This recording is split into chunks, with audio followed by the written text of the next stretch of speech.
왜 부처님을 찾아야 하는가? 팔정도 칙명연불. 특히 오늘 처음 오신 분, 그리고 이 설법 영상을 시청하시는 제주분원의 신도분들, 일본분원의 우리 신도분들, 고성분원의 우리 제자들 모두 고마울 뿐입니다. 이 스님의 설법은 대단히 중요합니다. 격이 높은 법문입니다. 시좀 경청해줘야 됩니다. 불과를 이룬 대성자의 희유한 설법광경. 스님이 가끔 말씀드리지만 이 자리에는 3개의 법왕이시고 지존이시고 대우주의 주이시고 붓다의 붓다이시고 그리고 말할 수 없이 오래전인 백천만억 나유타 아승직업 전에 최초로 성불하신 불과를 이루신 그 부처님께서 아자재 정수리 위에 앉아 계십니다. 그리고 이 사람의 불신 자재통왕불도 내 몸속에 들어와 있습니다.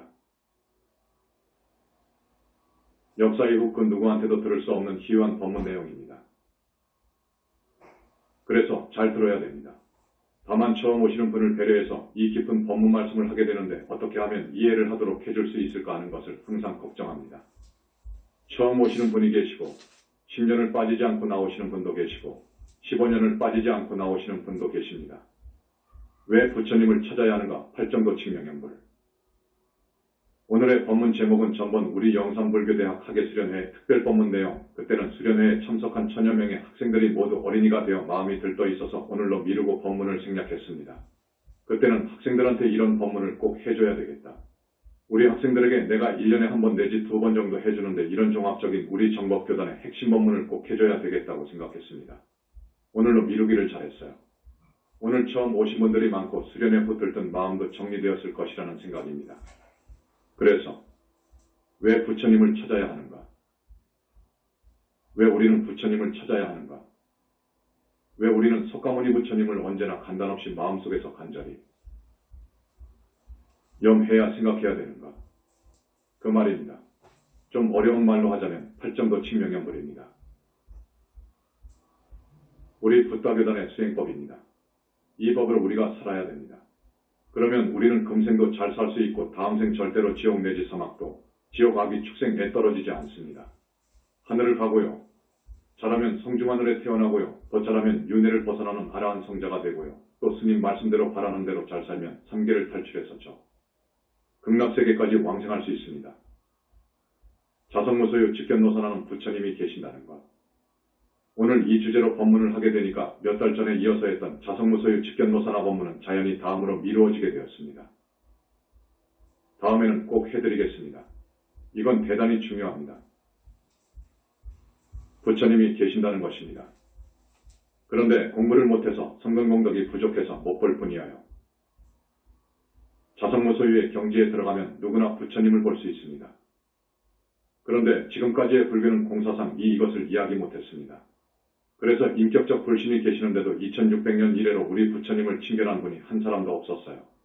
그래서 안타까워서 우리 문수보살님께서 자장율사한테 이 개송을 준 거예요. 자성무소유 직견노선화 개송이 있습니다. 그 개송이 화엄경에 나오는데 그것은 너무 중요해서 다음 시간에 꼭 해드리겠습니다. 부처가 없다고 하는 세상에 내가 이걸 아주 뒤로 미룬 거예요. 부처님께서 빛의 몸으로 현지사에 와 계시다. 이자삼점의 비밀. 이제 화엄경의 말씀을 들이대고 또 금강경 반야경의 부처님 말씀을 원용하고 법화경의 부처님 말씀을 들어서 부처님은 계신다. 실존하고 계신다. 나유타급하고도 아승직업 전에 불과를 이루신 우리 부처님은 법계에 저기 중생이 상상할 수 없는 깊은 상적광세계 연화장세계에 계신다. 필요하실 때에는 이 사바세계를 찾아오신다. 단 애제자를 붙다 만들 시기가 될 때 그때 한해서 빛의 몸으로 오신다. 육신의 몸을 받아서도 가끔 오신다. 우주가 성겁이 되어서 주겁으로 들어갈 때 부처님이 육신을 살아 몸을 받아서 오셔요. 불법을 펴시고 그리고 성근종자들을 윤회에서 벗어나도록 하시기 위해서 오셔요. 오시는데 이제 주겁의 한창 중간이나 말쯤 될 때는 한 사람의 제자를 붙다 만들어 가시기 위해서 빛의 몸으로 오셔요. 그런데 이번에는 열반경에 있는 것처럼 이자삼점의 비밀, 그건 부처님의 예언이시기 때문에 내가 아직 해설을 않고 있는데 법보와 삼신을 갖춘 세 분의 부처가 새롭게 탄생한다. 는 말이어요. 오늘 그 말만 해드립니다. 그때가 지금인 500세인데 부처님께서 빛의 몸으로 오셨습니다.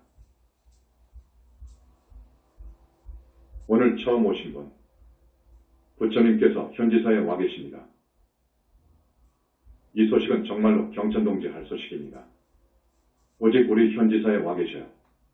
또 한 번 스님이 진실을 말씀드리는 것이어요. 부처님 말씀에 나를 찾지 않는데 갈 수 없느니라. 그러십니다. 3개의 중생이 나를 간절히 찾는 저 중생들이 있다. 그거예요. 거기를 가시는 거예요. 그리고 그 빛의 몸으로 보신의 몸으로 인격적인 불신, 조금 어렵게 말하면 인격적인 불신의 몸으로 지금 현지사에 와 계셔요. 세 사람의 붓다가 완전히 붓다 이룰 때 다 데리고 가셔요. 그러면 또 한참 동안 안 오셔요. 그거 아십시오. 그래서 지금 대단히 중요한 때입니다. 여러분 대단히 중요한 때입니다. 부처님께서 와 계실 때 부처님과 인연을 지어라. 이때를 맞아서 부처님과 인연을 지어야 돼요. 사는 길은 그것밖에 없어요.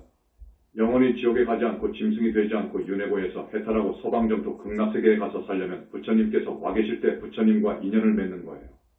부처님은 계십니다. 그런데 너무너무도 말로 할 수 없이 위대해요. 상모도 그렇고 인격 정신 마음씨가 너무너무도 고와요. 불과를 이루시기 전 부처님은 우리 중생은 탐욕심이 지나칠 정도로 마음속에 가득하고 잔혹하고 미운 사람을 보면 미워하고 증오하고 생각이 어리석어 업을 짓습니다. 그런데 우리 부처님께서는 최초로 성불할 때까지, 그러니까 오랜 과거지요. 무수겁을 살아오시면서 상대에게 죄송하게 되었습니다. 잘못했습니다. 라고 하는 잘못을 범하지 않았다고 해요. 이거 아주 중요한 말입니다. 절대로 산목숨을 죽이지 않았고요. 그런 살인을 한다든지 살생을 한다든지 하는 것은 마음에 지나친 탐욕과 그리고 분노, 어리석은 마음 때문에 그런 업을 짓는 거예요. 해충이라고 하더라도 함부로 죽이지 않았습니다. 아무리 끓여먹을 식량이 없어서 죽을지라도 3일을 굶고 닷새를 굶을지라도 남의 것을 훔칠 생각은 추호도 없고, 죽는 한이 있더라도 성욕을 참아서 도덕적으로 도의적으로 법적으로 정해져 있는 부인이 아니면 범하지 않았고, 거짓말하지 않았답니다. 3대 아승지 겁을 그렇게 살았어요. 그런데 우리 중생들은 그렇지 않습니다. 중생들은 생각이 악하고 부도덕합니다. 우리는 정말 잘 들어야 됩니다. 악하고 부도덕해요. 우리는 부처님의 제자로 부처님께 귀의한 우리 불자들은 이거 생각해야 돼요. 그러면 안 돼요. 악하고 부도덕하기 때문에 내가 살기 위해서는 남을 죽이고 훔치고 간음하고 거짓말합니다. 정말로 못된 사람은 자기를 낳은 부모님도 죽이고 등기로 살해하고 부처님을 시해하고 아라한이나 보살이라고 하는 성자를 죽이고 정법회상을 못되게 빌고 나아가서 핍박하고 능멸하고 모독하는 등 이런 죄를 지었고 또한 짓고 있어요. 이 죄가 가장 무서운 죄입니다. 이 거룩하고 그 위대하고 훌륭하신 부처님이 계시는데도 절대 불보살이 없다 하고 마음이 부처이지 불보살이 있다고 하는 것은 말이 되지 않는다. 그 오히려 사마외도라고까지 규정하면서 흉보고 비아냥거립니다. 부처님께서 보신 사후세계, 그런데 사후세계가 있거든요. 오늘 처음 오신 분, 죽어서 지옥을 가는 사람도 많고요, 짐승되는 사람도 있거든요. 이게 분명하거든요. 이렇게 분명히 봤던 분이 역사이후로 부처님 뿐입니다. 사후세계를 분명히 보신 분은 부처님 뿐이었어요. 또 그리고 아주 착하고 선한 일은 다 하고 남을 위해서 봉사하고 사랑하고 자기 욕심을 누르면서 산 사람은 하늘 가는 것을 보았고 하늘을 다 통찰하셨고, 그리고 성자답게 한평생을 깨끗이 산 사람은 성중하늘에 간 것을 아셨고, 더욱더 인생을 알차게 진실하게 정직하게 좋은 일 많이 하면서 이 생각을 하나로 모아서 선정에 드는 사람들은 성자의 반열에 올라가서 성중하늘에 태어나는 것을 알았고, 윤회를 벗어나는 것을 알았고, 윤회 생사하는 것, 그 생사를 벗어날 수 있는 벗어나는 그 세계도 봤고 정토도 봤습니다. 부처님은 우주의 법과 형태를 완전히 통달하신 분, 부처님께서는 우주의 이법을 또 우주의 형태를 완전히 알아버리신 분입니다. 어떻게 해서 이 우주가 생기고 사람이 생기고 하는 이 생명의 비밀, 우주의 비밀 모두를 통달하신 분, 우주 진리와 완전히 진리 같아서 부처님은 개합하셨어요. 그래서 마침내 무량광이라고 하는 불가사의한 빛을 발명해가지고 당신의 불신을 만들고 함으로써 미래제가 다하도록 죽을 수 없는 당신의 몸뚱이를 만드신 분이 부처님이어요. 부처님이 계셔요. 부처님 이후 나온 주에서 는 평가 가치가 없다. 많은 종교도 있고 또 우리 불교만 하더라도 팔만대장경이라는 것이 경율론 3장이 있습니다만 많은 불교학자들이 출세했고 큰 스님들이 출세했습니다. 그래서 부처님의 말씀을 죄한 분들이 이루 헤아릴 수 없이 많이 출세했어요. 금강경이나 법화경이나 화엄경을 죄한 분들이 이루 헤아릴 수 없이 많이 출세했어요. 그런데 부처님의 안목에서 볼 때는 합격점을 받을 만한 죄에서는 없었어요. 힌두교에서 자랑하는 우파니샤드라든지 바가바드기타 등은 대단한 성전입니다. 그러나 부처님 입장에서 볼 때는 그것은 사마외도서 이하요. 외도서예요. 현지사에서 나올 죄에서는 높이 평가. 우리 현지사 15년 동안 법문 듣고 내 가르침 지도받고 한 몇 사람 교수분들이 화엄경을 주무르고 반야경의 핵심을 파헤쳐서 논사하고 앞으로 법화경 묘지를 쓸 분도 나오겠지만 이러고 있어요. 이건 점수를 줍니다. 여기는 대단합니다. 우리 현지사가 그렇습니다. 내가 건강만 허락한다면 방금 말씀드린 경전의 경전이라고 하는 법화경이라든지 반야경이라든지 화엄경을 쓰고 싶습니다.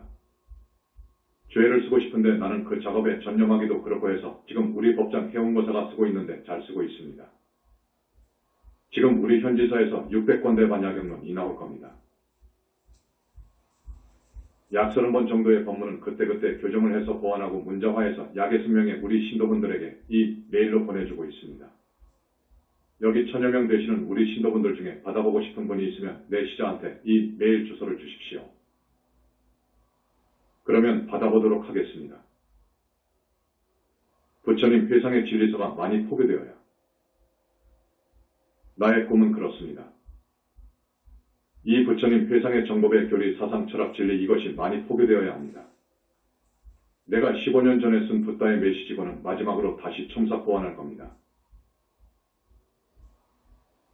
그래서 우리나라 도서관, 대학 도서관을 비롯해서 국회 도서관, 세계, 영국, 미국의 저 유명한 도서관으로 보낼 겁니다. 그 작업을 끝내고 앞으로 1년, 2년 안에 붓다의 메시지 권을보다 더 차원 높은 그러면서 쉽게 책을 한 권 쓰고 싶습니다. 그리고 내가 이승을 마치기 전에 우리 광명만덕님의 일지를 진작 쓰려고 했는데 너무도 많은 밀장이 있어서 중간에 포기했습니다. 광명만덕님의 일지가 한열 권 됩니다. 20년 전부터 부처님을 만나서 대화한 것을 비롯해서 자세한 소식이 있어요. 이걸 주석할 사람은 나밖에 없기 때문에 우리 광명만덕님이 꼭 자제가 써주시오. 해서 내가 승낙했습니다. 그래가지고 이 책이 또 1년, 2년 안에 꼭 나오도록 할 겁니다. 도와주시길 바랍니다. 신도들에게 당부함. 우리 현지사에서는 여러분들에게 첫 번째, 부처님께 진심으로 귀의할 것을 권합니다. 첫 번째입니다. 부처님은 계시거든요. 앞에서도 이야기했지만 너무너무도 위대하다 못해서 거룩하다는 표현도 부족합니다. 너무도 거룩하고 정말로 부사이한 붓다의 붓다이신 우리 부처님, 부처님에 대한 믿음이 철저해야 됩니다. 그러면 살아요, 여러분. 나는 그렇게 여러분들이 부처님께 귀의하길 바랍니다. 그러려면 부처님이 어떤 분인가를 많이 법문 들어야 돼요. 그래서 스님이 여러분들에게 자꾸 나와서 법문 들으라는 거예요. 여러분만 듣지 말고 착한 이웃이 있잖아요. 아직 정법과 인연을 맺지 못한 저 불쌍한 사람들이 있잖아요. 그래서 모두 데려오라고 신신당부한 거예요. 부처님에 대한 이야기를 많이 들어야 됩니다. 부처님이 얼마만큼 위대한 어른인지에 대해서 들어야 돼요. 부처님의 위대함. 학자들은 부처님. 그러면 지혜와 자비가 완성된 분이라고 이야기합니다. 맞습니다. 맞아요. 그런데 그걸 설명해야지요. 많이 설명해야지요. 또 부처님은 복덕이 구족되어 있어요. 이 세상을 살만한 복력이 갖춰져 있단 말이에요. 모든 붓다는 또 그렇습니다. 부처님은 말할 필요도 없지요. 복력 복덕 이 구족되어 있습니다. 부처님만이 드는 대적정삼매를 자유자재로 드셔요. 그래서 큰 능력이 있어요. 그 큰 능력을 몰라요. 2600년 동안 몰라왔어요. 부처님? 그러면 우리가 가는 길 갈 길을 인도해주는 도사 정도로 알았어요. 그런데 그렇지 않아요. 큰 능력을 지니고 있어요. 너무너무도 큰 능력을 지니고 있는 것을 알았어요. 그러니까 나유타겁하고도 아승직업 전에 불과를 이루셨다는 말은 당신의 징벌이신 청정법신 비로자나불을 얻었다. 만들어놨다는 말입니다. 또 청정법신 비로자나불과 똑같은 권능 힘을 쓸 수 있는 당신의 진짜 부처님 인격신, 인격적 불신, 보신을 만들었어요. 이게 있어야 돼요. 이 인격적인 불신, 눈도 있고 코도 있고 귀도 있고 몸통이 있고 하는 이것이 없으면 보살이나 붓다를 만들 수 없거든요. 그분은 그 빛이 너무너무도 밝아요. 너무너무도 밝기 때문에 여러분들은 들여다볼 수가 없어요. 대적정삼매에 들어가야 부처님을 보는 거예요. 기요합니다. 보통 여러분들이 본다고 하면 아마 가루가 된다고 나는 보거든요. 가루가 되어버릴 것이다. 그래서 부처님께서는 화신을 나타내는 겁니다. 화신이 부처님 빛을 흡수해가지고 나오시죠. 전번에 그 화신과 기체 인본체 본불을 비교했죠. 생화워초화라고 했을 거예요. 그래서 중생한테는 화신으로 현신하시는 거예요. 그런데 그 화신도 보통 수준이 아니면 못 봅니다. 견성 정도 갖고는 화신도 못 봐요. 왜곡된 불교의 현실. 지금 밖에는 많은 절이 있죠. 많은 절이 있는데 지금 불교가 모두 왜곡되어서 사도로 빠져버렸어요. 정법은 죽어버렸거든요. 그런데 절은 지어놓고 불상을 조성해놓고 탱화도 해놨는데 그걸 하나의 방편으로 해놓은 것으로 알아요. 방편으로 알아요. 그래서 주직급이나 큰 스님들이 인사도 하지 않아요. 그건 방편으로 해놓은 것으로 알기 때문에 인사도 하지 않아요. 오히려 참선방에서는 죽비 가지고 3번 딱딱 치고 그칩니다. 부처님은 당신을 찾는 곳에만 가신다. 그런데요. 부처님을 찾지 않는 사람한테 내가 뭐 때문에 가느냐? 그러시거든요. 오히려 모독하고 능멸하는데 내가 왜 가느냐? 그러시거든요. 상계에 간절히 나를 찾는 중생들이 많은데 거기에 가서 그 사람들부터 제도해야지. 우리한테 와 계시는데 우리가 20년 전에 한 아파트에서 조그마한 방에 있을 때 거기에만 오셨습니다. 세계뿐만 아니라 우리 대한민국의 절이 얼마나 많습니까? 수만 개입니다. 그러나 갈 수가 없어요. 계율도 안 지키는데요. 부처가 없다고 그러는데요. 오히려 능멸하는데요. 안 가십니다. 안 가신다는 거요. 그때 벌써 다보부처님께서 다보탑을 타시고 보나보살들이 땅에서 올라오신 거예요. 그래서 정말 우리가 이제 신도가 생기고 힘이 생기면 절을 하나 지어야 되겠다. 거룩한 절을 지어드려야 되겠다. 해가지고 38선 넘어 춘천에다가 장소를 잡아가지고 정각을 지은 거예요. 그 정각도 처음에는 조립식이었습니다. 거기에다가 부처님을 모셨단 말이에요. 그래도 그곳이 좋다고, 우리 아들들이 있는 곳이 좋다고 해서 부처님들이 와 계신단 말이에요. 저기 불국사나 해인사가 얼마나 거룩합니까? 그러나 가지 않으시거든요. 나를 찾지 않는데 오히려 모독하고 능멸하는 데 갈 수가 없다는 것이지요. 이게 진실입니다. 그래서 우리는 거 배에 한번 오시는 우리 부처님, 실로 한 분 부처님의 위대한 그 인격은 이 우주와 바꿀 수 없어요. 그 위대한 인격, 그 많은 부처님들, 우리 부처님은 말할 것도 없고요. 이분들이 오셨는데 이렇게 모시면 안 된다. 보현행원품 뭘 보더라도 광수공양, 널리 공양하라 이 있을 거예요. 광수공양을 원했지요. 우리는 그런 정신으로 부처님께 공양을 올립니다. 깨끗하게 하여 우리 능력에 맞춰서 기구를 살림살이를 구입해가지고 최상의 과일 나물 등을 준비해서 아주 정성을 다해서 마련해가지고 공양 올리거든요. 그걸 잡수십니다. 그래서 이 불사를 해야 되겠구나. 부처님이 와 계시는데 우리 부처님 집을 하나 지어드려야 되겠다. 해서 불사를 주로 했던 거예요. 나아가서 부처님은 계신다고 하면서 부처님을 이야기하고 법문을 하니까 우리를 매도로 몰아요. 정법훼손의 죄가 가장 무섭다. 여러분, 보현보살이 몇 년 전에 분명하게 말씀한 것이 있습니다. 부처님은 많이 말씀하셨고요. 무엇을 말씀하셨느냐? 마음이 부처라고 하면서 그걸 법문한다면 그것만큼 큰 죄는 없단다. 이렇게 붙다가 있는데 마음이 부처라고 중생을 오도하면 우리는 자비로 중생을 건지기 위해서 노심초사하는데 고춧가루 뿌리는 것과 같단다. 차단한 것과 같다 그거야. 부처를 마음이라 하고 마음이 부처라고 한다면 부처가 없다고 해버리는 그런 법문을 하면 극무간 지옥에 간단다. 하는 말씀을 하셨어요.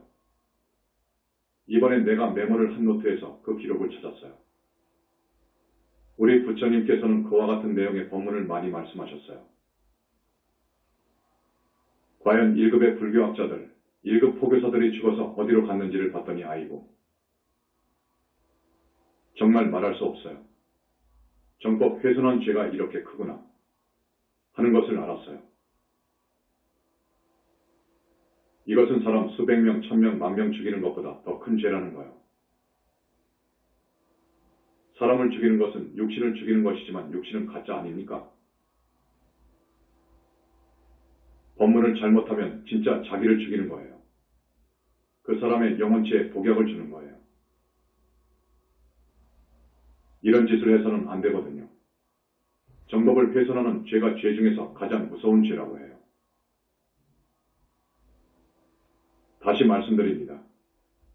앞에서도 말씀드렸죠. 부모를 죽이고 부처님을 죽이려고 시해하고 아라한이나 보살을 죽이고 정법교단을 파괴하고 흉보고 능멸하고 이러한 죄를 오역죄라고 합니다. 오역죄를 지으면 무간지옥을 가는데 확실히 그렇더라 그거야. 지옥에 대하여. 지옥도 하루에 한 번 죽고 한 번 태어나는 지옥이 있어요. 어떤 지옥은 하루에 10번 죽고 10번 태어나야 살아요. 어떤 지옥은 100번 죽고 100번 태어나는 사는 지옥이 있습니다. 지옥이 있거든요. 이런 지옥, 여러분 이것이 사실인 것을 알고 나서 어떻겠습니까? 오역락에 물든 중생을 안타까워하며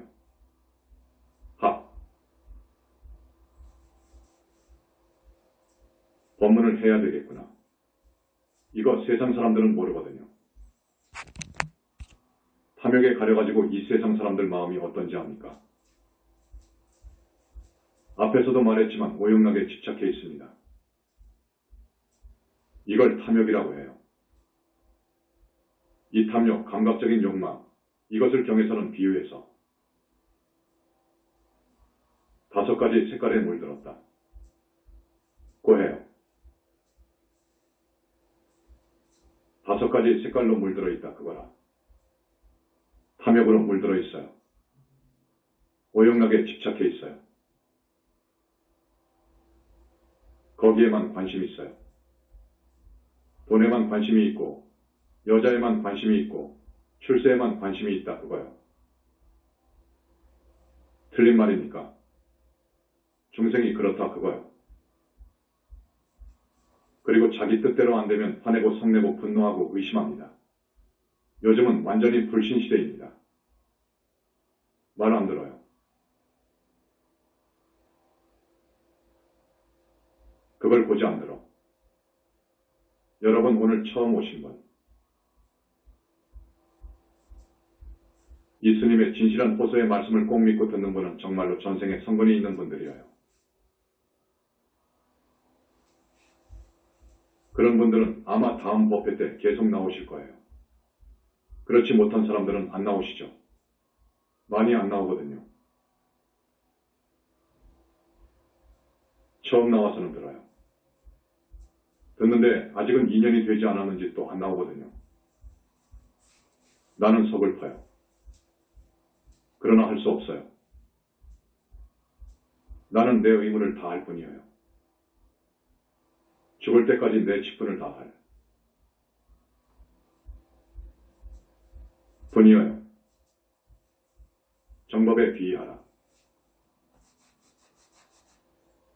여러분 우리 정법에 귀의하십시오.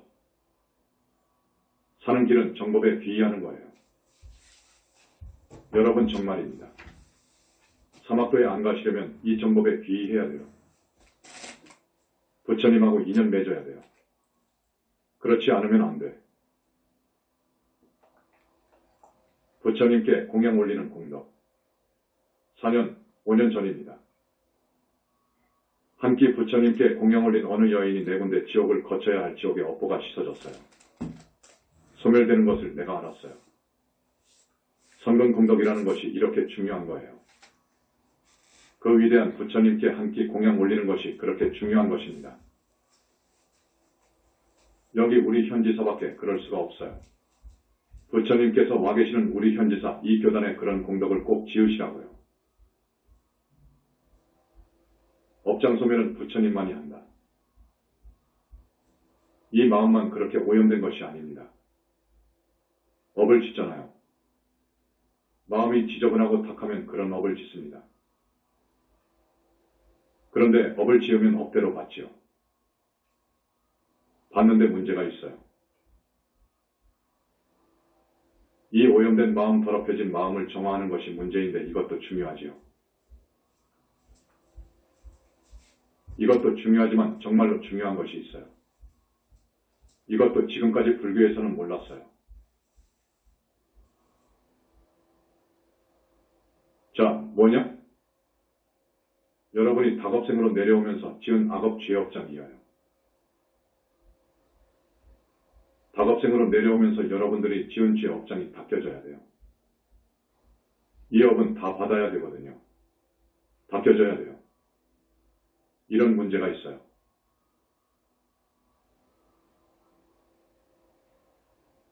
그런데 그 업장은 태산만하다고 그래요.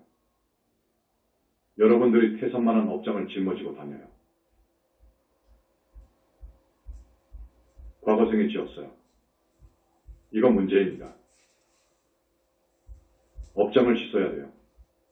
소멸해줘야 돼요. 소멸하는 길은 부처님 뿐이에요. 소멸해주는 분은 부처님 뿐이에요. 팔정도 치명연불하라. 그래서 팔정도 치명연불인가요? 치명연불이 필요한가요? 치명연불 해야 돼요. 지금까지의 연불은 아미타 부처님만 했어요. 아미타불 하는 것이 연불인 줄 알았어요. 그런데 우리 현지사에서는 아미타불도 좋지요. 좋지요. 그러나 붓다의 붓다이신 우리 석가모니 부처님을 염해라 그럽니다. 석가모니 부처님을 염해라. 정말 간절한 마음으로 찾아라. 불러라. 그리고 부처님 앞에서 참회하고 발언해라. 그런데 연불을 연불답게 해라. 망상 속에서 하지 말라. 망상이 붙지 않도록 연불해야 되는 거예요. 그게 진짜 연불인 거예요. 망상이 따라 붙지 않도록 연불해야 돼요. 이 정도 수준에 가면 그 사람은 정말로 구원받아요. 구제됩니다. 그 사람은 지옥업이 있어도 지옥 갈 수 없어요. 그 부처님의 위신력으로 갈 수 없어요. 축생으로 떨어져서 백생천생을 살 업보가 있어도 그 사람은 구제될 수 있어요. 여러분 그거 알아야 돼요. 이런 정신으로 부처님께 귀의해라 그거요.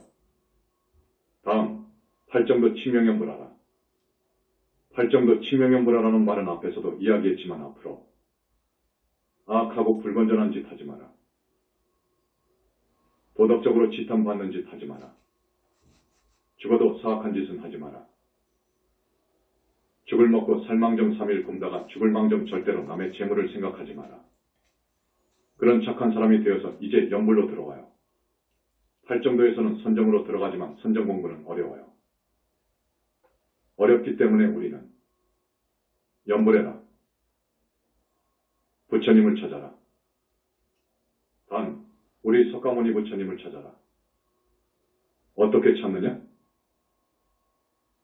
자기가 연불행자가 앉은 눈높이에 한 점을 찍고 그 점을 응시하라. 두 눈을 아주 한 점을 중심으로 향해서 그 점에다가 고정시켜버려라. 그 점을 뚫고 가라. 뚫고 갈 때 여러 가지 상념망상, 생각이 붙어올 것이다. 따라올 것이다. 이걸 뿌리쳐야 된다. 반드시 뿌리쳐라. 집착이라는 것이 없도록 따라붙지 않도록 하라. 아주 무서운 일념으로 가야 되는 거예요. 그렇게 해야 선정에 들어갑니다. 그런데 2600년 이후 그 선정에 들어간 스님들이 별로 없어요. 그럭저럭 살기 때문에 그래요. 중노릇 적당하게 하기 때문에 그러는 거예요. 지옥과 극락은 실제하며 윤회도 사실이다. 저 세상이 없다고 그러는 마당인데요. 큰 스님들이 사후세계를 인정하지 않는데요. 마음의 상태가 번뇌 망상과 괴로움으로 아주 그냥 찌들어 있는 거기를 지옥이라고 하거든요. 또 이렇게 내가 행복하게 살아도 되느냐 하는 정도로 행복할 때가 있잖아요. 그걸 극락이라고 해요. 그리고 마음 상태의 희로애락이 이렇게 자꾸 바뀌는 걸 윤회라고 그러거든요. 불교가 이렇게 되어버렸어요. 아닙니다. 지옥과 극락이 실제로 있습니다. 윤회하는 것도 사실이고요. 오늘 처음 오신 분, 아주 소중한 시간입니다. 대단히 소중한 시간이에요. 주목하고 들어야 돼요. 여러분 사막도 윤회 이야기가 협박이 아니에요. 절대로 협박이 아닙니다. 부처님께 귀의하라. 자, 업장소멸은 부처님밖에 못하십니다. 그래서 부처님께 귀의하고 부처님 불사의 모든 것을 걸어라. 열심히 해라 그거라. 열심히 나와서 법문 들으십시오. 현지사는 성지 중 성지. 우리 현지사는 성지 중 성지예요. 부처님께서 와 계시기 때문에 성지 중 성지라고 합니다. 우리 석가모니 부처님을 모신 석가탑이 있잖아요. 다보 부처님을 모신 다보탑도 있어요. 인터넷 어느 사이트에 현지사 석가탑 다보탑은 가짜다라는 내용이 올라왔다고 그래요. 왜냐? 저기 경주 불국사의 석가탑을 모방했다는 거야. 그러니까 가짜다라는 말이 올라왔다고 해서 내가 어떻게 했겠습니까? 그냥 웃음이 나오지요. 우리 석가탑 다보탑은 부처님께서 저만했습니다. 저만하지 않으면 그건 아닙니다. 불상도 역시 그런 거예요. 부처님께서 저만하셔요. 저만하는 장면이 어마어마해요. 그래서 링크링까지 시켜놨단 말이에요. 저기 보정점토에 다보탑하고 링크 시켰어요. 이거 기막힌 이야기입니다. 영산점토 저쪽 석가탑하고 링크되어 있기 때문에 우리 탑 앞에서 일심으로 열심히 연불하면 부처님께서 와 계셔요. 부처님은 원근이 없어요. 멀고 가까운 것이 없어요. 여러분이 진심으로 부처님을 부르면 여러분 앞에 와 계셔요. 광명만덕님, 부처님과 대화하다. 우리 광명만덕님, 100광년, 100억 광년 떨어진 저쪽에 붙다하고 이야기해요. 우리 부처님께서 삼계를 이렇게 중생을 살피며 다니시다가 어느 국토에 가셔서 법문도 하시는 경우가 있어요. 부처님과 직접 대화를 하십니다. 여기 옆에 계시는 것처럼 대화합니다. 그렇게 되는 거예요. 부처님을 능멸하는 불교 이단아 종단. 어떤 종파에서는 이런 부처님을 없다 하고 이런 부처님을 얼마나 능멸한 줄 압니까? 사기꾼이라고 하고요. 내 앞에서 지금 그런 말을 하면 뭐 그냥 몽둥이로 한방 쳐서 죽인다는 그런 말도 하고요. 내 전생은 부처님하고 자기 연호를 댄 사람도 있고요. 이건 법 중심이 된 지난 불교 때는 이해하겠지만 부처님 중심의 지금 이 시대, 현지사 이 시대에서는 이건 용서되지 않습니다. 그런 큰 어른을 갖다가 능멸하는 법이 아닙니다. 겨우 견성 정도 했다고 부처님을 갖다가 그렇게 폄하하면 안 됩니다. 아라한 보살되기는 어렵다. 견성 정도, 내가 비유를 하나 생각했어요. 아라한이 된다는 것이 얼마나 어려우냐. 말하자면 중생들은 업을 따라서 육도를 윤회하는데 도저히 벗어날 수 없는 겁니다. 이 감옥을 벗어날 수가 없어요. 윤회의 감옥을 벗어날 수 없거든요. 벗어날 수 있는 힘을 얻어야 벗어나는 것인데 중생은 그러지 못하기 때문에 육도를 윤회하거든요. 육도가 아니라 사실상 사막도를 윤회한다고요. 이게 불쌍한 중생의 모습입니다. 아라한이 되면 윤회를 벗어납니다. 아라한 되기가 얼마나 어려우냐. 자력으로는 정말로 이루기 어려워요. 큰 스승을 만나서 공부를 해야 되는데 얼마나 어려우냐. 1000년 전에 신라 땅에서 도보로 저기 서천축, 지금의 인도 땅을 가는 정도로 어려울 거예요. 1000년 전입니다. 내가 그렇게 비유하면 되겠다. 라고 생각했습니다. 신라 땅에서 인도까지 도보로 가는 것. 중국 당나라 때 현장 법사가 부처님 법을 구하기 위해 도보로 저 인도를 갔잖아요. 그 법차 같습니다. 신라에서 인도 땅에 간 것만큼 어렵다. 자, 그 당시 길이 있습니까? 온통 정글입니다. 군데군데 높은 석벽 돌바위 돌산이 가로막혀 있지요. 독사, 정갈, 호랑이, 맹수 등이 뜨글뜨글하지요. 사고사 당한 데는 귀신들이 있지요. 도적대 이글거리는 태양, 갈증, 질병, 굶주림, 추위. 그래서 이 도보로 간다는 것은 상상할 수 없어요. 여러분 인도 땅까지 걸어서 간다는 것은 상상할 수가 없어요. 그래도 해초, 통일신라 경덕왕 때 승려 704에서 787. 일찍이 해로로 남양을 거쳐 인도의 성지를 순례하고 5000축을 답사한 후 육로로 서역을 돌아 중국 당나라에 들어가 불경 번역에 종사하였다. 그의 인도 기행문인 왕오천 축국자는 유명하다. 같은 사람이 신라 땅에서 출발하여 인도 땅까지 갔어요. 이거 대단한 것입니다. 윤회를 벗어나는 일이 그만큼 어렵다고 생각하면 돼요. 아라한 되는 일이 그렇게 어려운 거예요. 누구나 다 하는 것이 아니어요. 부처님에 대한 신심이 아주 깊은 사람이 법을 구하려고 그렇게 출발했어요. 사는 법을 구하려고요. 죽지 않는 법이 있다. 그걸 구하려고 그랬습니다. 그런데 자력으로는 그렇게 어려운 거예요. 이게 아라한 되는 길이에요. 그러나 우리 현지사 보살이 되는 일도 해내고 있습니다. 지금 8명 정도 나왔습니다. 아라한에서 보살이 된다는 것은 더 어려운 거예요. 그래서 내가 비유를 자력으로 달나라나 화성에 가는 것과 같다. 자력으로 달나라나 화성에 가겠습니까? 로켓을 타고 가야지요. 그렇게 어려워요. 그런데 여기는 한다 그거야. 왜냐? 그 거룩한 부처님 내지 오열에 아주 기라성 같은 부처님들이 와 계시잖아요. 현지사의 행사의 기원. 여러분 지난번 학예 수련회에 나온 1000여 명의 우리 학생들, 우리 부처님께서 업장도 많이 씻어주시고 성중들이 그 안위를 철저히 봐준 거예요. 혼념하고 보살펴준 거예요. 복을 많이 지은 거예요. 우리 현지사 행사는 그렇습니다. 이번 다가오는 7월 칠석대제도 있는데 꼭 동참하세요. 칠석대 내리는 물이 인간의 몸에 좋습니다.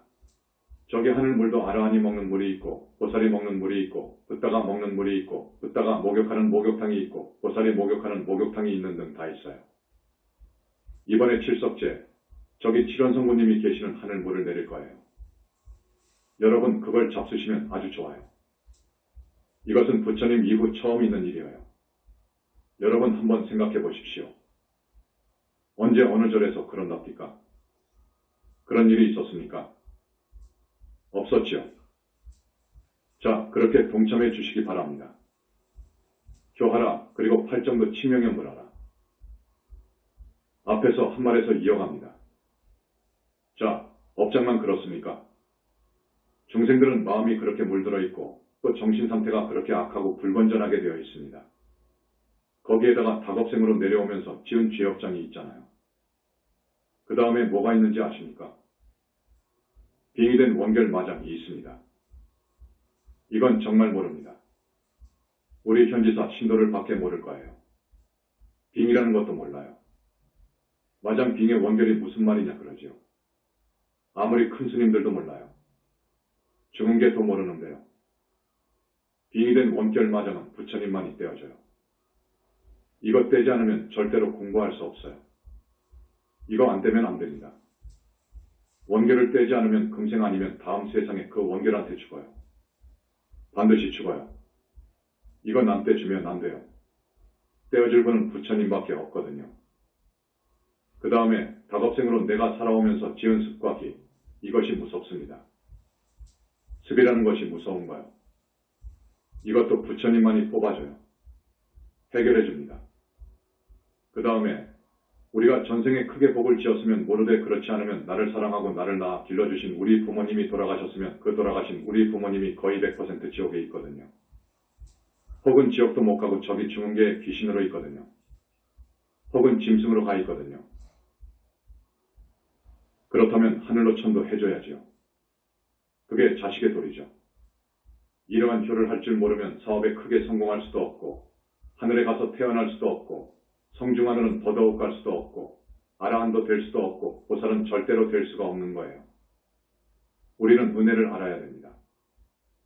우리는 다급생을 살아오면서 부모님을 많이도 만났습니다. 이 많은 부모님들의 은혜를 갚아야 돼요. 금생의 부모 내지 다급생으로 내려오면서 맺어진 부모님, 형제, 조상님들을 부처님이 와 계실 때 우리가 천도해줘야 돼요. 그 천도는 부처님밖에 할 수가 없으니까요. 부처님밖에 할 수 없어요. 부처님께서 와 계신 곳, 여기서만 가능합니다. 그 이외의 곳에서는 100번, 1000번을 천도제해도 안 되는 거예요. 될 수가 없어요. 천도에 줄 만한 법력이 있어야 돼요. 그렇지 않으면 안 되는 거예요. 그건 여러분이 잘 알 거예요. 이러한 문제를 해결하는 데는 팔정도 치명연불 뿐이에요. 그래서 팔정도 치명연불을 해야 되는 거예요. 그 다음에 성근공덕 지어야지요. 부처님께 공양 올려야 되지요. 이렇게 열심히 나와서 충법을 들어야 되지요. 가끔 성지를 찾아와서 탑돌이 해야지요. 그리고 우리 대적광전은 어떤 곳입니까? 청정법신 비로자나불과 링크가 된 거예요.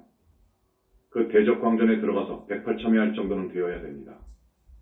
내가 잘못 산 것에 대해서 내가 악하고 부도덕하게 산 과거를 피눈물로 참여해야 돼. 그럴 줄 알아야 돼. 만약 그렇게 생각하고 행동에 옮긴 사람은 구제됩니다. 그 사람은 구제되는 거예요. 우리 지장보살님 말씀입니다. 살아계신 부모님이나 돌아가신 부모님께 정말로 효도하는 사람은 지옥 갈 일이 있더라도 내가 막는다. 라고 하십니다. 건져주리라 그거요. 지옥 갈 죄를 지었더라도 내가 막아준다 그거라. 이 효도라는 것이 그렇게 필요한 거예요. 꼭 해야 되는 거예요. 그 효는 우리의 도리이자 자식의 도리입니다. 그런데 지금 우리는 어떻습니까? 21세기 우리 젊은이들의 생각이 많이 왜곡되어 있죠. 부처님에 대한 확고한 신심을 가져라. 부처님에 대한 신심은 어떠한 경계를 당해도 흔들림이 없어야 됩니다. 오늘 지금 스님한테 법문 듣는 이 생각, 지금은 퐁 빠져가지고 그렇구나 하실 거예요. 이 생각이 달아나 버리면 안 돼요. 이거 진짜 생각이니까 이 생각을 살리십시오. 이 생각을 살려야 됩니다. 이 생각이 흩어지지 않아야 돼요. 그래서 2번 다니고 1년 다니고 하면서 성근공덕 짓고 부처님을 찾게 되면 여러분 높은 하늘에 태어나지요. 최소한 그러죠. 이 스님이 부처님께 과거생 혹은 금생의 어느 스님, 지금 죽어서 어디에 있습니까? 여쭤보았습니다. 그 사람 54품 하늘 못 넘었습니다. 그러십니다. 54품 하늘을 넘지 못했다 그거요. 그 말씀은 하늘 이상 못 갔다 그거라. 어디입니까? 그러면 사하늘이지. 기막히게 큰 스님이 사하늘이란 말이에요. 그러나 여러분은 이 스님의 말씀대로 앞으로 신행생활을 하게 되면 아이고 사하늘이 문제가 아니지요. 삼하늘이 문제가 아니지요. 일하늘을 넘어가지요. 성중하늘 가지요. 아라한 되지요. 보살됩니다. 오늘도 시간이 좀 부족합니다. 자세하게 말씀드려야 되는데 좀 아쉽습니다. 어떤 분이 질문을 했습니다. 성근이라는 말을 스님이 썼고 공덕이라는 말을 썼는데 이 성근의 뜻이 어떻고 공덕과 복덕의 뜻이 어떠냐고 누가 묻기에 이건 말을 해줘야 되는데 말을 다 못하겠습니다. 이건 다음으로 미뤄야 되겠네요. 중생은 분명히 육도윤회를 한다. 중생은 영원히 죽지 않는 나 주인공 영혼체에 있다. 육신은 소중한 한시적 나의 생명체. 자, 우리가 윤회를 한다는 것이거든요. 중생은 오치 혹은 육치 육도에 윤회하거든요. 이건 부처님만이 보셨습니다. 그런데 그것이 맞아요. 육도에 윤회를 해요. 우리 중생은 영원히 안 죽어요. 우리의 몸속에 있는 나 참 주인공은 죽지를 않거든요. 이 몸뚱이는 죽지만 이 몸속의 주인공은 죽지를 않아요. 나는 안 죽어요. 이놈은 영혼체는 영원히 안 죽어요. 이놈은 이 몸뚱이가 짓는 업에 따라서 하늘도 갔다가 지옥도 갔다가 짐승도 되었다가 한다고요. 그래서 실은 이 몸뚱이가 허망한 것이고 못된 것이고 가짜라고 하지만 사실 이 몸뚱이는 소중해요. 그래서 수행자들은 우리는 이 몸뚱이가 항상 건강하도록 대단히 간수합니다. 관리를 한다 그거요. 이 몸뚱이가 있어야 되거든요. 이 몸뚱이가 있어야 부처님을 믿고 부처님 말씀대로 수행할 수 있거든요. 이것이 행하는 데 따라서 지옥이나 축생이나 악이나 하늘은 과거의 땅입니다. 과거의 세계거든요. 그래서 이 육신이 가짜지만 대단히 소중한 한시적인 나의 생명체인 것이 분명합니다. 그렇게 아십시오. 인간과의 실상과 참된 불자의 삶. 이 인간 세상이 사실은 살만한 곳도 됩니다. 인간 세상이 지옥이나 축생에 비하면 천당이지요. 그런데 사실 인간 세상을 들여다보면 고통의 연속이어요. 고민거리, 근심걱정 등등 연속이어요. 자, 병고도 그렇지요. 병고도 크고 작은 온갖 병을 얻어서 인간은 고통스러워하지 않습니까? 그리고 눈이나 귀나 입이나 몸뚱이가 완벽하게 태어나야 되는데 그렇지 못한 불구자로 태어나는 경우도 있잖아요. 또 춘혈로 태어나 보세요. 추남으로 태어나 보세요. 한 세상 대단히 고통스러워요. 가난한 집에 태어나 보세요. 아무리 발버둥 쳐도 하루 세끼 못 먹는 집이 옛날에 많았습니다. 지금도 그런 사람이 있어요. 사업만 했다고 하면 망해요. 그런 사람이 있습니다. 밤낮 사기당하고요. 어떻게 소 팔고 논밭전지 팔아서 대학은 나왔는데 취직이 안 돼요. 보는 시험마다 낙방하고요. 그 사람은 얼마나 고통스러운지 압니까? 이거 인생이에요. 남편이 외도한단 말이에요. 좋다 할 사람 없을걸요.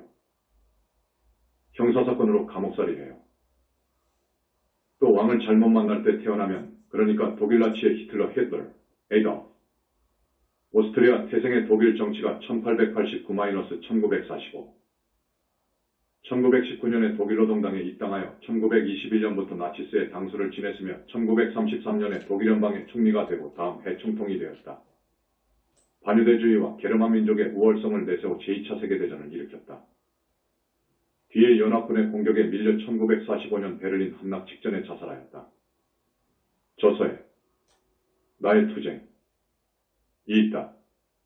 가 통치했던 그 나라에 태어났다고 합시다. 그 나라로 이민을 간 유대인들이 어떻게 된 줄 압니까? 나치 히틀러가 통치했을 때 독일에서 살았던 유대인들, 서유럽에 살았던 유대인들 그 박해와 핍박이 말할 수 없었어요. 급기야는 나치 히틀러를 비롯해서 많은 서유럽 국가에서 유대인을 가스실에다 가두고 혹은 교수형 틀에 올려놓고 무자비하게 처형하는 거예요. 그 숫자가 무려 600만 명 정도 된다고 합니다. 이런 팔자로 운명으로 태어났다고 합시다. 그 다음에 소련의 스탈린 스탈린, 아이스 비세리아노베 지적이 하시더래. 소련의 정치가 1879에서 1953. 10월 혁명 때 레닌을 도왔으며 레닌이 죽은 후 권력 투쟁에서 승리하였다. 독재적인 방법으로 사회주의 건설을 지도하고 헌법을 제정하였으며 1941년 수상에 취임하였다. 이 통치했을 때 정치범 수용소가 얼마나 무서운지 압니까? 섭씨 마이너스 40도, 섭씨 마이너스 50도의 그 혹한 해지방에 그 수용소로 유배당해서 일요일도 눈이 와도 비가 와도 쉴 수가 없어요. 하루 작업량을 다 맞춰야 돼요. 한 끼 식사는 조그마한 빵에다가 죽을 조금 주는 거예요. 그리고 우리나라도 마찬가지입니다. 말하지 않겠습니다. 이런 운명으로 태어난 인간들, 이것 참 말할 수 없는 고통을 겪다가 죽지요. 죽어서 또 좋은 곳으로 가면 모르되 이것은 과거생에 지은 죄업으로 그렇게 살았는데 그래서 또 왔던 곳으로 대부분 갑니다. 지옥으로 갑니다. 우리는 이러한 운명을 타고나면 안 돼요. 그런데 그 운명은 자기가 만들거든요. 자기가 만들어요. 누가 있어서 그 사람한테 그렇게 벌을 준 것 아니에요. 절대 하나님은 없어요. 우주만물 인간을 만든 창조한 하나님은 없어요. 부처님 정도 되면 정말 완벽하게 보셔요. 아십니다. 부처의 경계가 아니라도 상품보살만 되더라도 완벽하게 봐요. 삼계 안에 모든 것을 알 수 있어요. 삼계를 벗어나 있지요. 저기 삼계를 창조한 사람은 삼계 밖에서 하나님하고 있었겠지. 하나님이라고 하는 인격신 부처님이나 상품보살의 눈에 띄지 않을 이유가 없어요. 없어요. 없다고 하셔요. 그건 우상이라고 하셔요. 철저히 그건 큰일 날 말이라고 그러십니다. 자기가 자기 운명을 만든다 그거요. 내가 지은 업대로 받는다 그거요.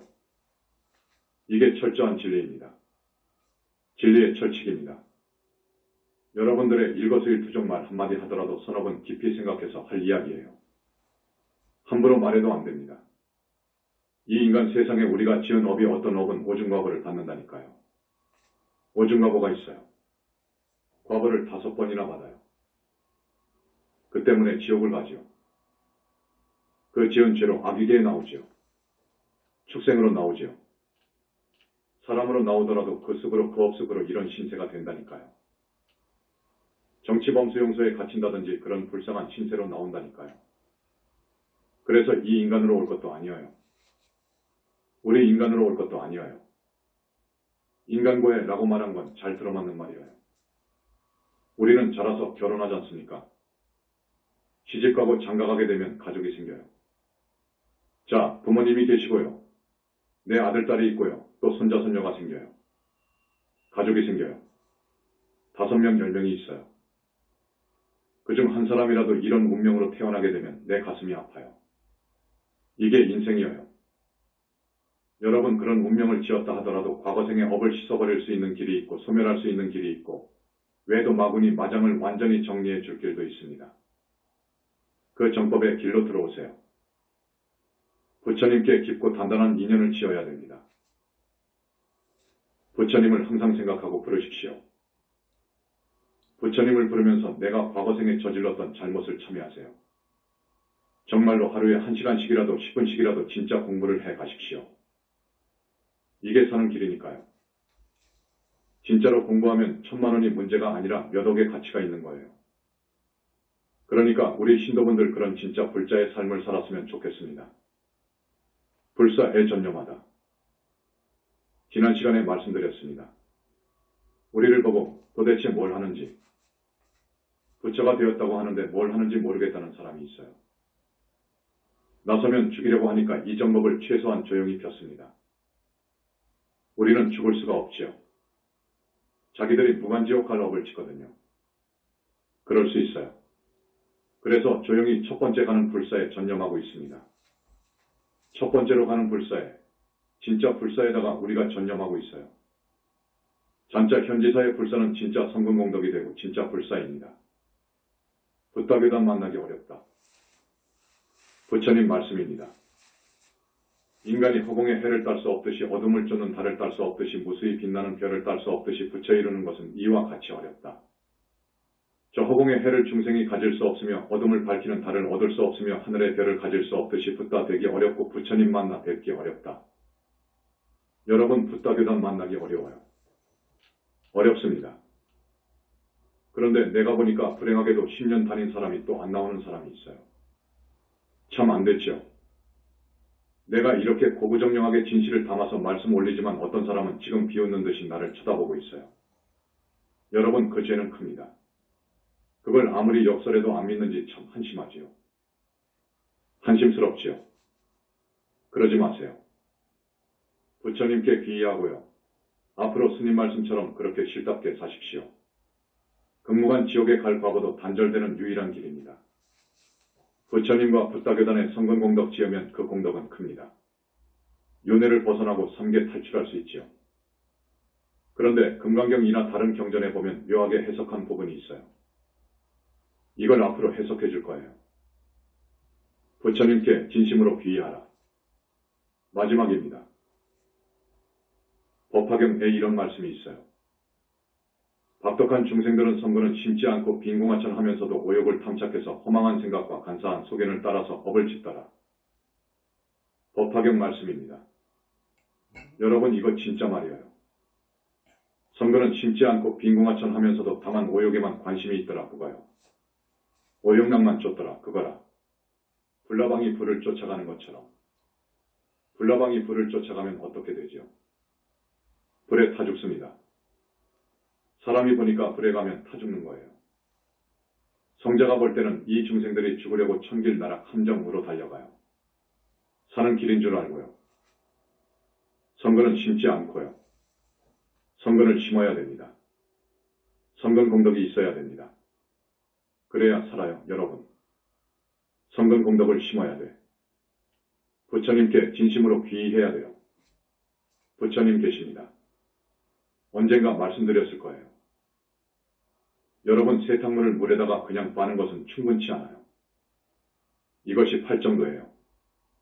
아라한까지 밖에 못 가요. 세탁기에다가 하이타이 세제를 넣고 삶아가지고 해보세요. 그것도 몇 번이고 해보세요. 우리는 부처님 가피로 가야 돼요. 그래야 밝은 미래가 있습니다. 여러분 모두 다 돌아가실 때 잠자듯 가시길 바라고 돌아가시면 절대로 악도에 가지 마시고 하늘에 가나시고 남은 생 냉철하게 이성으로 생각하세요. 여러분. 붓다의 메시지관 한번 이성으로 보세요. 어디에 흠이 있는지요? 다른 종교의 성전을 보세요. 그런 말을 한 데가 있는지요? 자, 부처님 믿고 잘 믿고 철저하게 부처님 신심을 키우고 부처님 염불하시고 참여하시고 발언하시고 성근공덕 지으시고 그래서 모두가 다 윤회의 고통에서 감옥에서 벗어나기를 간절히 바랍니다. 자, 석가모니 부처님 거룩하신 석가모니 부처님 염불합니다. 염합니다. 나무 영산불멸 학수상전 시아원사 구원실성 석가모니불 석가모니불 석가모니불 석가모니불 천상천하무여불 시방세계 영무비 세간소유와 징년 일체무유여불자 고아의 신기명 정매